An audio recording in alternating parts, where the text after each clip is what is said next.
Sambutan penduduk Kampung Gudang Garam. Alhamdulillah, pertama sekali saya berterima kasih banyak-banyak. Sambutan amat menggalakkan, walaupun hujan pada pagi tadi, kita masih melihat ramai penduduk kampung datang. Saya juga berterima kasih kerana dapat memberikan sumbangan, dan teman-teman saya dari RHB bersama-sama berkumpul dari Kuala Lumpur, dari Johor, dari beberapa daerah segamat, sama-sama membantu, sama-sama menjayakan majlis pada hari ini.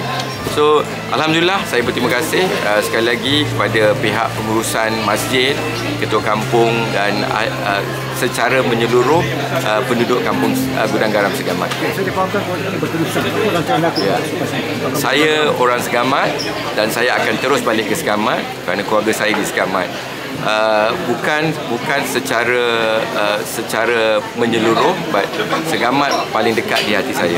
Segamat merupakan daerah yang saya akan terus datang, dan jika diperlukan, insyaAllah dengan rezeki yang Allah bagi, saya akan terus membantu masyarakat di Segamat, bukan saja di Kampung Gudang Garam, di daerah-daerah, di kampung-kampung lain dalam Segamat. Tiga perkataan tentang Kampung Gudang Garam. Kampung Gudang Garam mesra, bersih, dan juga satu lagi mesra, bersih dan juga tenang. Okey, terima kasih. Terima kasih.